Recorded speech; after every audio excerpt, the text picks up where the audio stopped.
Cəfər Cabbarlı, Firuzə, hekayə. O gözəl, girdə sifət gənc bir qızdır. Şərqli qızlara məxsus qara, dərin atəşli gözləri, qələmlə çəkilmiş kimi qara qaşları, incə dodaqları vardı. Doğrusu bu qız məni çox maraqlandırırdı. Onun daima daxili bir həyəcan keçirdiyini hiss edirdim. Dosent prorektor vəzifəsində olduğumdan onun bu düşüncə və dalğanlığının səbəbini soruşub öyrənə bilmirdim. Firuzə son kursdaydı, amma bu 4 ildə onun kim olduğunu öyrənə bilməmişdim. Bir gün məni qalereyada saxlayaraq rəngdən rəngə girən üzü, xəfif-xəfif əsən incə dodaqları və şirin dili ilə "Bağışlayın doktor, sizdən bir ricam var" deyərkən mən çox təəccüb etdim. Mən bütün bu praktik işlərə davam edirəm. Qızdırma ilə mübarizə aparmaq üçün rayonda olmuşam.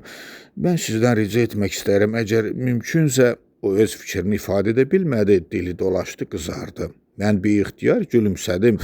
De görüm Firuzə, utanma, de görüm nə istəyirsən, deyə soruşdum. O yenə gözünü açdı, diqqətlə mənə baxdı və yavaşca, doktor, mən sizinlə bir yerdə işləmək istəyirəm. Xəstələrə baxarkən yanınızda olmaq istəyirəm. Sizdən öyrənmək istəyirəm. Vaxt taparam, dedi. Ertəsi gün müəyyən saatda ağ xalatda gəldi. Qəbuldan sonra Firuzə kabineti nizama salırdı və laboratoriyada qan analizi üzərində çalışırdı. Qapının zəngi çalındı, gedib açdım. Qarşımda uca boylu, uzun qızıl, əskər şineli bir kişi dururdu. Çox həyəcanlı və rahatsız görünürdü, o içəri girdi. Diqqətlə baxdım, çox çətinliklə tanıdım. Gələn neft işçisi idi. Bir neçə il bundan əvvəl mən onu qızdırma xəstəliyindən müalicə edirdim. Hətta xəstələri qəbul saatlarından kənar qəbul etmədiyim üçün haqqımda qəzetə məktub da yazmışdı.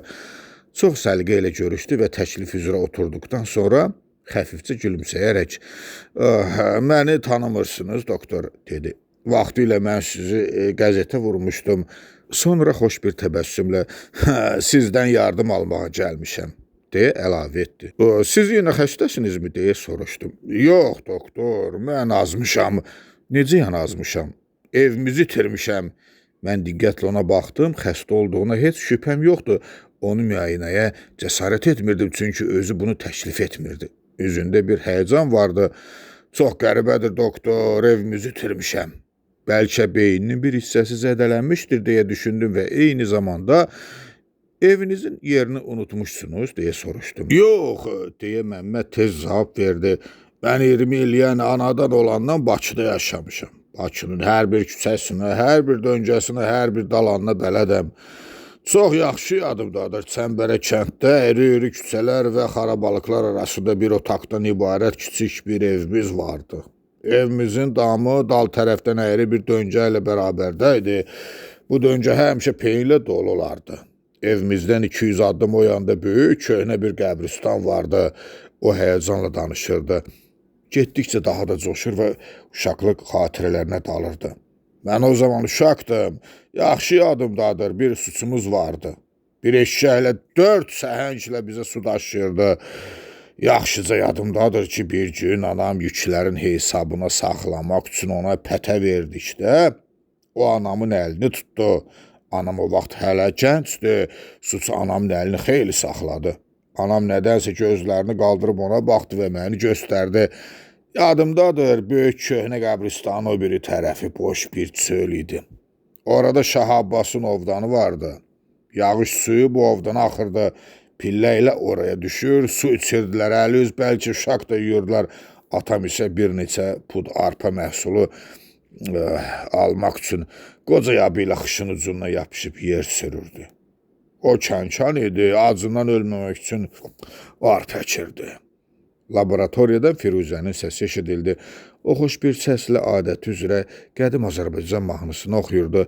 Qızıl toplayırdı yerin qatından, əzizim qazmaçı böyük qəhrəman qaraqan çəkərdi yerin qatından, torpağın bağrını burub dələrdi, çılğın təbiətə qalib gələrdi.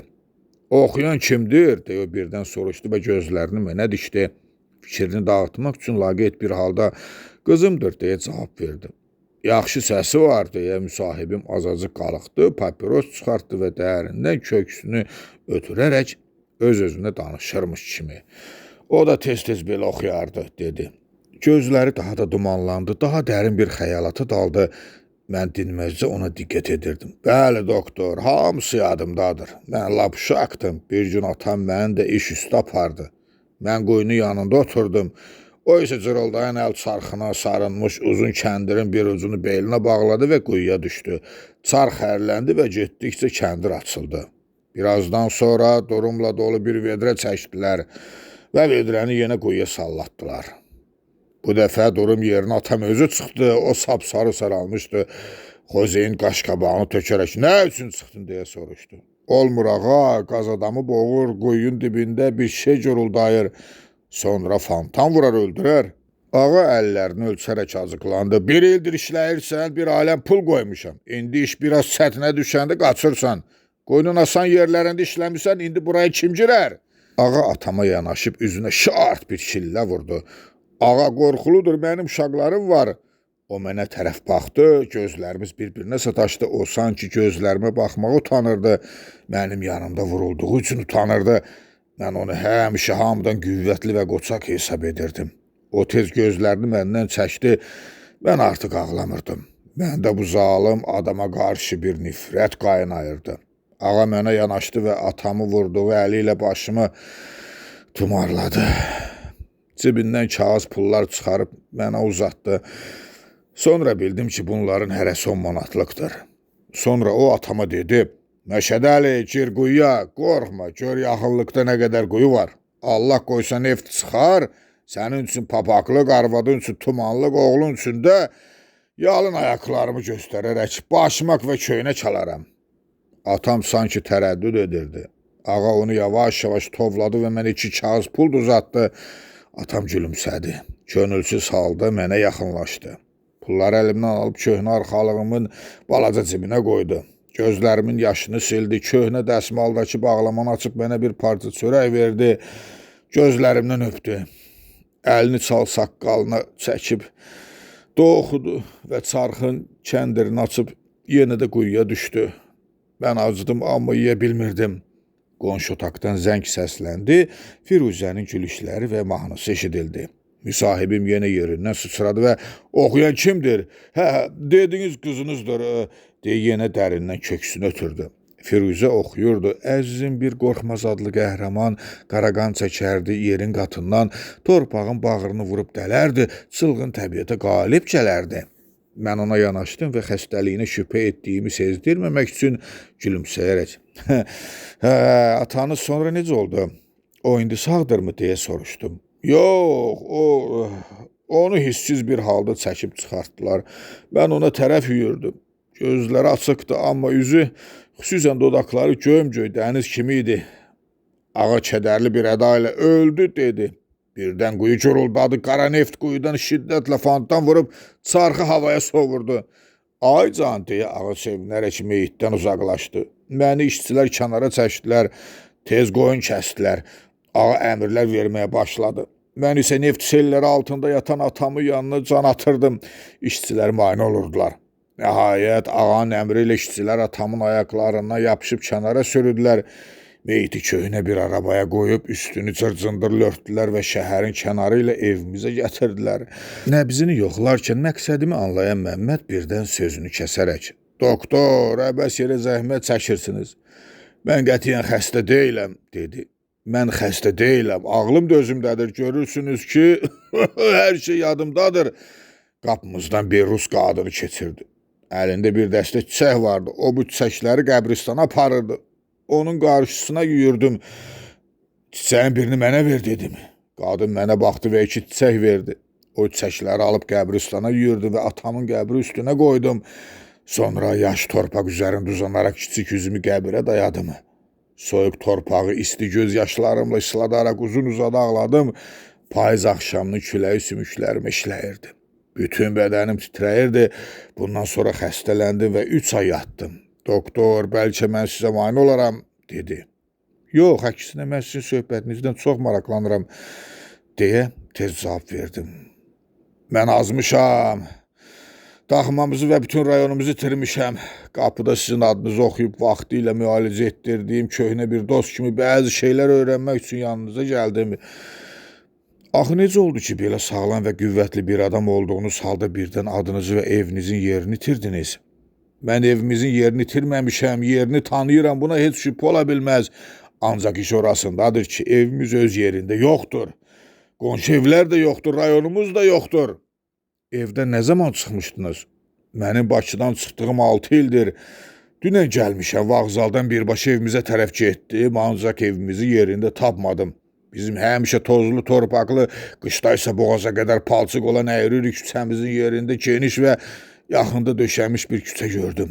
Şəhərin bu başından o başına qədər göz işlədikcə görünən bir küçə. Tramvayların ardı kəsilmirdi. Zəng səsləri küçəni doldurmuşdu. Evimizin dalında həmişə peyinlə dolu olan döngədə gözəl 5 mərtəbəli bir ev yüksəlirdi. Adamlar da dəyişən kimi olmuşdu.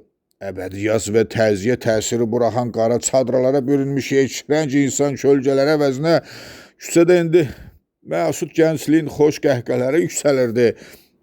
Demək sizin evinizin yerində küçə salınmışdır. Necə yəni bizim evimizin yerində? Bəs qonşuların evləri? Bütün köhnə, böyrü üstə əyilmiş çəmbərə kəndi yox olmuşdur. Mən şaşıb qaldım. Qəbristana getmək üçün təpəyə qalxdım. Yolu çox yaxşı xatırlayırdım. Amma nə fayda ki, qoca qəbristandan onun köhnə hasarından, çalı çuxurundan sökülmüş köhnə qəbirlərin açdığı uçurumlardan bir əsər görmədim. Atamın da qəbrini tapmadım.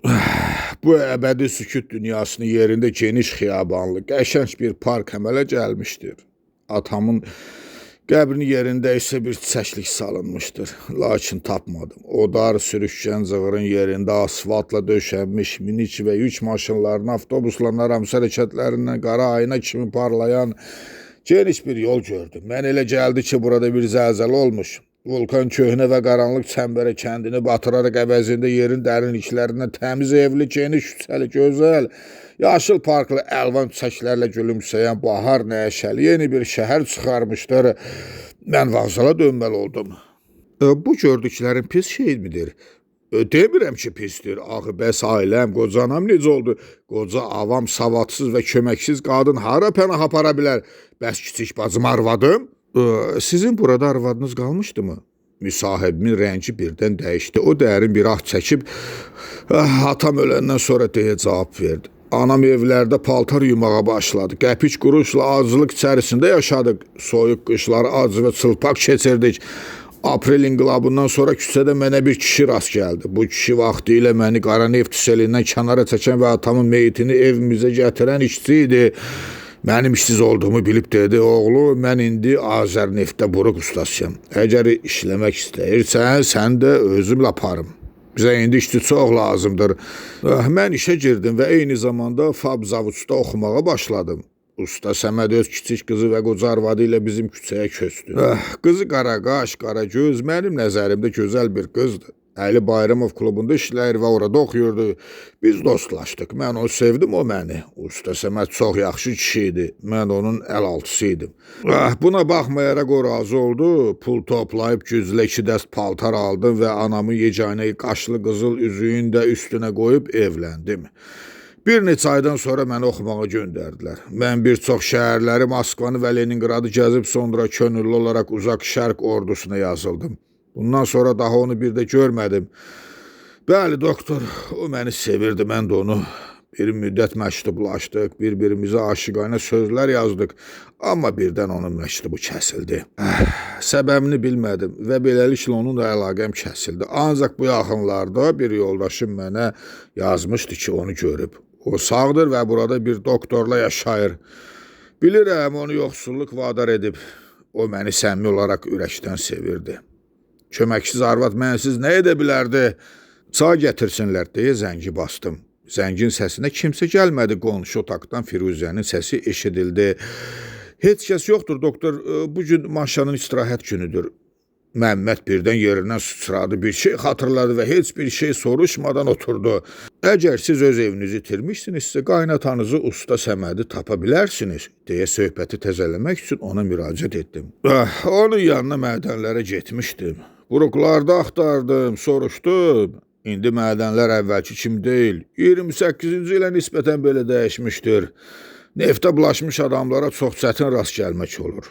Hamı tərtəmiz geyinib, elə bil ki, toya gedəcəkdir. Bir kranı və ya vinti burmaqla kompresorların və ya motorların işini nizama salırlar. Köhnə, tozlu yollar, arabalar və droklar da yox olmuşdur. Hər yerdə parlaq asfalt və sürətlə yürüyən maşınlar. Demək olar ki, bütün mədənlərə tramvay və dar dəmir yol xətti çəkilmişdir. Demək usta Səmədi tapmadınız, deyə səbirsizliklə soruşdum. Yox, tapmadım. Dedilər ki, o indi böyük bir ixtiraçıdır. Bir neçə ixtirası var. İndi onu Amerikaya göndərmişlər ki, gedib oradakı neft sənayesi ilə tanış olsun. Bu xəbər məni əlbəttə sevindirdi. Düşündüm ki, bir parça çörək üçün özü qazdığı quyuya girərək, ağanın şillə və yumruğu altında işləyən, özünü zəhərli qazların ölümün qara ağzına atan işçi, indi öz bacarıq və talantını göstərməyə imkan tapmış, indi ixtiraçı olmuş, Amerikaya getmişdir. Arvadınızı da tapmadınız? Yox. Arvadım və balaca bacım haqqında kimsə bir şey bilmir. Arvadımın sağlığı haqqında yazmışdılar. Bacım isə yəqin ki, acından məhv olub getmişdir. Siz indi tələbəsinizmi? Bitirmişəm, mən mühəndisəm. Maşın inşaatı mühəndisi. Qapı döyüldü. Girin, dedim. Müsahibin papiros çəkməyə hazırlaşaraq partisiqarını əlində tutmuşdu. Qapı açıldı. Firuzə ağ təmiz doktor xalatında içəriyə girdi. Alətləri şkafa qoyub bağladım, gedirəm. Bu gün Aslan konservatoriyada çıxış edəcək. Mənim üçün bilet gətirmişdir. İndi Züleyxa da Balxanım xalada gələcək. Müsahibin Firuzəyə çox diqqətlə baxırdı. Lakin o hələ qızın yalnız arxasını görürdü. Buna baxmayaraq, Məmməd onu görmək və səsini eşitmək üçün sehirkar bir qüvvəli yerindən qalxır və boylanırdı.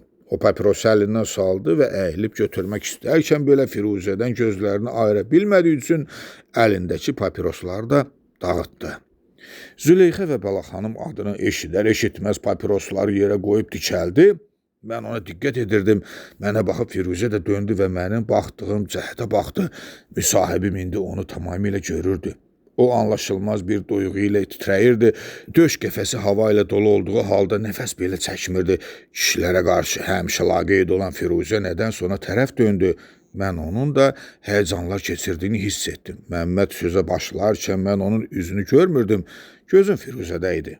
Mən yalnız Məmmədin yumuşaq və həyəcandan titrəyən səsini eşitdim. O yalnız bir söz deyə bildi.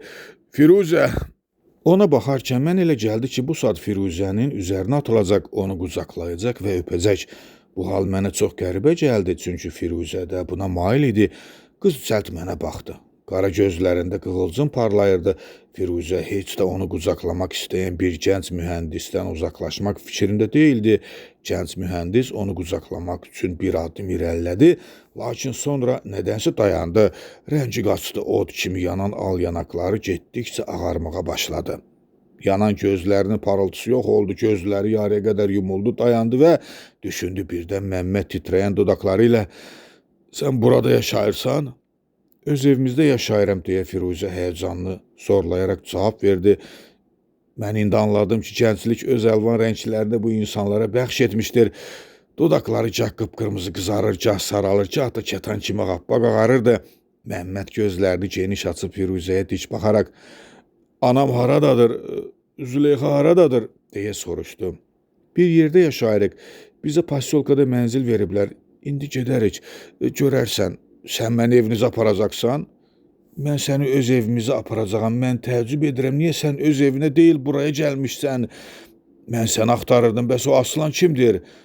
"Gedərik görərsən," deyə Firuzə gülümsəyərək cavab verdi. "Mən də sizi maşınla apararam," deyib əlavə etdim və otaqdan çıxdım. Qayıdarkən işi başqa halda gördüm. Məmmədin üzü tamamilə dəyişmişdi. Gözləri alışıb yanırdı. O gülürdü. Firuzə isə göz yaşlarını sezdirməmək üçün gözlərini silirdi. Mən elə gəldi ki, o ağlayır, lakin dərddən deyil, sevincindən ağlayırdı. "Hə, maşın hazırdır, gedirik," deyə təklif etdim. Məmməd ötkən bir səslə "Gedirik, doktor," deyə cavab verdi və addımladı. Mən maşına minib sürməyə hazırlaşırkən Məmməd sevinərək "Maşın özünüzündür?" deyə soruşdu. Bunu mənə sərhəd boyuna yayılmış taun xəstəliyini tez və müvəffəqiyyətlə təsviyə etdiyim üçün mükafat vermişlər. Yüngül qaz yeni asfaltın ayna sinəsində axıb getdi. Çox sürətlə sürmür və hərdən qayıdıb ona baxırdım. O heyrətlə ətrafa baxırdı, elektrik işıqlarına qərq olmuş küçələri, çox mərtəbəli yeni evləri, küçələrdə nəşəli qəhqəhələrlə gülən, şən Azərbaycanlı qadınları və gəncləri nəzərdən keçirirdi.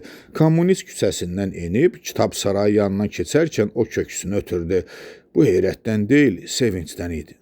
Əşi, bunlar şəhərin başına nə iş gətirirlər, deyə bağırdı. Mən onu daha da təəccübləndirməmək üçün maşını saxladım və Firuzədən maşını idarə etməsini rica etdim. Firuzə az avtodorun dərnəyində çalışırdı. Şəhərdə maşın sürmək üçün vəsiqəsi vardı. Çox zaman tək başına sürərdi. Firuzə sükanın dalında oturub maşını işə salarkən Məmməd yenə təəccüb içində idi. Əşi, bunlar nə edir? Məmmədin yanında oturub, bunlar kimdir deyə soruşdum. Bizimkilər də. Hələ dünə mən gəldiyim gün buradan keçmişəm. Tanıdığım bir mərtəbəli köhnə bir evi sökürdülər. Bugün isə burada gözəl bir park salınmışdır. Asfalt, ağaçlar, fontan. Bəlkə 2 günün içində köhnə evi sökmək, yeri düzəltmək, hətta asfaltlamaq və ağac əkmək o qədər də təəccüblü deyildir. Təəccüblü orasıdır ki, dünən əkilən ağaçlar bugün çiçəklənmişdir və təzə yarpaqları ilə gözləri oxşayır. Mən hələ dünən Quba meydanından keçdim. Burası vaxtilə şərq mədəniyyətsizliyinin ən nümunəvi bir mərkəzi idi. Burada daimə nərildəyən dəvələr yığıncaq qurardı. Uzun və qısa saqqallı dəllallar o tərəf bu tərəfə yürərdi. Dərvişlər dişsiz ilanlarını oynadaraq imamın şücaətindən və sahibə zamanın uzun qulağa suvar olaraq zühur edəcəyindən danışardı. Dünən isə nə gördüm? Bütün o şərq köhnəliyi aradan qaldırılmış, onun yerində təzə və təmiz bir bağ salınmışdır. Buradan yüzlərlə maşınlar, tramvaylar, avtobuslar ötüb keçir. İnqilabdan qabaq tiryək alveri və tiryək çəkməyə məxsus küçələri ilə məşhur olan bir mərtəbəli xanım karvansarası xarabalığı yerində 7 mərtəbəli böyük bir bina yüksəlmişdir. Firuzə öz sevimli nəğməsini oxuyaraq cəsarətlə maşını idarə edir, çox mərtəbəli gözəl evləri bir-bir geridə buraxırdı. Məmməd Firuzənin maşını idarə etməsinə baxır və deyinirdi. Bax, geridə qalmış havan bir qadın indi həkimdir, maşın sürür. Bu inqilabdır, həyatda inqilab, məişətdə inqilab, insanların şöhründə inqilab. Maşın 6 mərtəbəli bir binanın ikinci qapısı önündə dayandı. Firuzə maşının açarını götürdü, ikinci mərtəbəyə qalxdıq. Bir otağa girdik. Firuzə düyməni burdu, ev elektrik işığına qərq oldu. Məmməd sevincindən baxırdı. Təmiz parket ayna kimi hər şeyi özündə əks etdirirdi. Qaz peçləri aynadan geri qalmırdı. Firuzə tez yürüb pəncərəni açdı. Böyük bir ağacın budağı içəri soxuldu və sanki xoş bahar yeli ilə hərəkətə gələn təzə yarpaqlar Firuzəni təbrik etməyə başladı. Firuzə canlı insanlarla görüşürmüş kimi xoş gördük dostlarım deyə yarpaqların təbrikini cavab verdi. Məmməd gözlərini və ağzını geniş açaraq otağın ortasında durub, hündür ağ səfqə, pəncərələrə, mebelə və bütün gördüyü şeylərə baxırdı. Bax, bu mənim otağım, bu çarpayım, bu da əskərin çarpayısı. Birdən Məmməd tutuldu, gözləri parıldadı. Hansı əskərin? Deyə təəccüblə soruşdu. Ərimin, gələcəkdə doktor olacaq əskərin, deyə sakitcə cavab verən Firuzə Züleyxanın, Balıxanım, xalanın otaqlarını, qonaq otağını, vanna otağını, mətbəxi, balkonu göstərərək məlumat verirdi. Onlar qayıdıb yanıma gəldikdə qapı açıldı və otağa səs-küy ilə gənc bir qız və 20 yaşlarında bir oğlan girdi. Oğlan təmiz və qəşəng geyinmiş bir balaca uşağın əlindən tutmuşdu. Firuzə, bu kələkbəz məni aldatmaq istəyir deyə qız şən və gürültülü qəhqəhələrlə Firuzəyə müraciət etdi. Qız məni görər-görməz yüyürdü və zərif əlləri ilə boynumu qucaqlayıb uşaq kimi yanaqlarımı öpməyə başladı. Atacan, səni bu kələkbəz oğlun Aslan mənə kələk gəlmək istəyir. Burada Aslan hiyləgərcəsinə acıqlı bir vəziyyət aldı və Züleyxa, mən səni yad kişilərlə öpüşməyi qadağan edirəm, dedi. O sənin işin deyil, kefim necə istəyir, elə də edəcəyim. Bu nə xüsusi mülkiyyətçilik xasiyyətidir, deyə qız gözəl başını döndərərək cavab verdi. Aslan isə gülür və deyirdi. Yad kişilərlə öpüşmək, həm də kənar adamların yanında. Kənar adam kimdir, deyə qız tez ətrafına baxıb, yanında duran Məmmədi gördü. Tutuldu, məndən əl çəkdi və diqqətlə qonağa baxdı. Məmməd dinmir gülümsəyirdi birdən. Züleyxa qəhqəhə ilə güldü, Məmmədə tərəf yürüdü Vəhşi pişik kimi onun boynuna tullandı. Bərk-bərk qucaqladı və gözləri yaşardı. Qardaşım, əziz qardaşım deyə hıçqırıqlarla gülərək təkrar etdi. Ha, yaxşı işdir, gəlinin olsun, məndən başqa dünyanın bütün kişiləri ilə öpüşsün, özü də mənim yanımda. Boşayıram, gedək bu saat uzaqsa gedək, deyə Aslan zarafatla acıqlandı. Züleyxa Məmmədin qucağından çıxmayıb gözəl başına idi və Aslanı hirsləndirirmiş kimi cavab verdi. O sənin işin deyil, kiminlə və harada öpüşmək istəsəm, gedək zaksa, boşanaq. Məmməd gülərək, nə boşanmaq Züleyxa, sən mənsiz mən burada yoxkən ərə getmişsən. Qız isə qəhqəhə ilə gülərək, qardaşım o sənin işin deyil, bu nə köhnə pərəstlikdir, harada haçan kimə ərə getmək istəsəm, gedə bilərəm, dedi. Məmməd bir şey demək istədi, hətta başladı da, dünənə qədər ağzından süd qoxusu gəlirdi. Lakin Züleyxa kimsəyə danışmaq imkanı vermirdi. O dünəndir, indi isə müəlliməyəm. Hesabdan, həndəsədən, cəbirdən və trigonometriyadan dərs deyirəm, təşəkkür də almışam, indi göstərərəm. Elə bir dəfəlik de ki, riyaziyyatdan da, deyə Aslan onun sözünü kəsdi. O sənin işin deyil, kefim necə istər elə də deyərəm, deyə qəhqəhə ilə güldü və incə dodaqlarını qardaşının dodaqlarına yapışdırdı. Bu halda Firuzə elektrik çaynıqı ilə içəri girdi, qucaqlaşan Züleyxanı və Məmmədi görüb, ey, mənim ərimi öpmə, o beynəlxalq deyil, dedi. O sənin işin deyil, kiminlə? Züleyxa sözünü bitirməmişdi ki, Aslan bir replik atdı. Görünür, mənim nişanlım beynəlxalqdır, eləmi? Qızlar gülüşdülər, Məmmədin üzü ciddi bir vəziyyət aldı, o cəsarətsiz bir halda, yavaşca. Nər, Firuzə, axı sən dedin ki, sənin Əsgər adlı gələcəkdə doktor olacaq bir ərin var. Qadınlar qəhqəhə ilə gülüşdülər. Züleyxa tez qardaşından aralanıb, balaca uşağı qucağına götürdü və dedi, o nəri budur, gələcəkdə özü dediyi kimi doktor olacaq. Əskər yoldaşın indi düz 6 yaşı var. Züleyxa uşağı atasının qolları arasına atdı. Məmməd uşağı bağrına bastı. Firuzə gülərkən ərinin qolundan tutdu və indi gəl gedək əl üzünü yu, dedi. Məmməd müqəssir bir halda heç bir söz demədi, ancaq uşağı daha bərk bağrına bastı. Firuzə onun qolundan tutaraq apardı. Onlar otaqdan çıxmamış otağa səs-küylü bir qadın girdi. Qolları çırmanmışdı. Yüksəkdən dedi, Firuzə, mənə biraz kağız ver, özün də gəl kömək elə. Divar qəzetinə bir məqalə yazım. O bürokrat, ziyancı taxtalar və dəmir hissələri həyətdə, yağışın altında saxlayır. Deyirəm, xarab olar. Deyir, sənin ixtiyarın yoxdur ki, mənim üstümə çıxarasan. Mən material hissəsi müdürüyəm. Materiallar üçün məsul mənəm. Züleyxa bir uşaq kimi anasına tərəf yüyürərək, əlbəttə ana, başqasının işinə qarışmaq sənin haqqın yoxdur. Hələ qalsın onun üstünə çığırmaq, dedi. Necə yəni haqqım yoxdur? Mən yerli komitanın üzvüyəm. Bəlkə o başa düşmür, bəlkə qəsdən materialları xarab edir, deyə kiçik əskəri qucağına aldı. Firuzə qızarmış, dodaqlarını nə üçünsə silərək otağa girdi, nəşələ. Bala xanım xala, mən ərə gedirəm, dedi. Bax, nişanlım da buradadır. Gəl, tanış ol.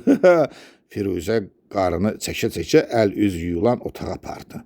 Mən qarının ancaq son sözünü eşitdim. Nə olar qızı, Məmməd özünə bir başqasını tapar, Züleyxa şən bir halda yürüb məni qucaqlayaraq, mən də başqasını tapdım, bax bu kişini, dedi. Yaxşı işdir, onlar orada öpüşsün, bunlar burada. Bəs biz adamzat deyilik, deyə yenə Aslan zarafat etdi. O sənin işin deyil, dedi. Təşnifi muğamdan ayıra bilməyən hər uşağı, hər 20 yaşlı bəstəkarı öpməyəcəyəm ki, odur ki, sən öz gələcək ərindən başqa hamı ilə öpüşəndə Newton yerinə gah Arximeddən, gah da Pifagordan yapışırsan. O sənin işin deyil. Plastinka hərləndi, qız nəşəli yerindən sıçrayıb Aslana tərəf yürüdü və hamar parlaq parket üzərində süzməyə başladılar. O bir otaqda ana ilə oğlu necə görüşdüyünü bilmirəm, ancaq onu bilirəm ki, onlar otağa girərkən Məmmədin üzü tərtəmiz, Bala xanım xala isə qulaqlarına qədər sabun köpüyünə bulaşmışdı. Mən ayna ilə üzbəüz oturmuşdum, qonşu otağın bir hissəsi bu aynada görünürdü. Firuzənin böyük bir həzlə ərinin üzərinə adikolon səpdiyini, bir-birinə baxdıqlarını, Firuzənin onu qucaqladığını və hərarətli dodaqlarının bir-birinə yapışdığını aydınca görürdüm. Nə olar deyə düşündüm. Sosializm öpüşəzi deyildir. Doğrusunu desək, mən qibtə edirdim. Mən Firuzəni qısqanırdım. Onların bəxtiyarlıqlarına, gəncliyinə, bəxtiyarlıqdan alışıb yanan gözlərinə qibtə edirdim və nə üçün 28 yaşında deyiləm, deyə heyfslənirdim. Züleyxa piano çalarkən, Firuzə ilə Aslan parket üzərində süzərkən, balaca əskər güclə nənəsini oynamağa dartarkən, Məmməd yanımda oturdu və məsud bir hal ilə yavaşca "İndi hər şey mənə aydındır" dedi. "Bir baxın doktor, köhnə Bakı nə idi, indi nə olmuşdur? Bu əvvəl nə idi, indi nə olmuşdur? Xamadan belə şeydən özünü itirməzmi? Siz isə mənim nəbzimi yoxlayırdınız. İqtisadiyyatda inqilab, həyatda inqilab, məişətdə inqilab, insan şüurunda inqilab. Bu inqilab təbiətin köhnə qanunlarını belə dəyişdirir. Çılpaq, qumlu düzləri 2 gün içərisində yaşıl çiçəkli bir bağa döndərir. Onun sayəsində ölü qəbristan belə canlanır, mədəniyyət və istirahət parkına çevrilir." Məmməd doğru deyirdi, lakin mən ona məsləhət gördüm ki, sabahdan aynanın yerini dəyişsin.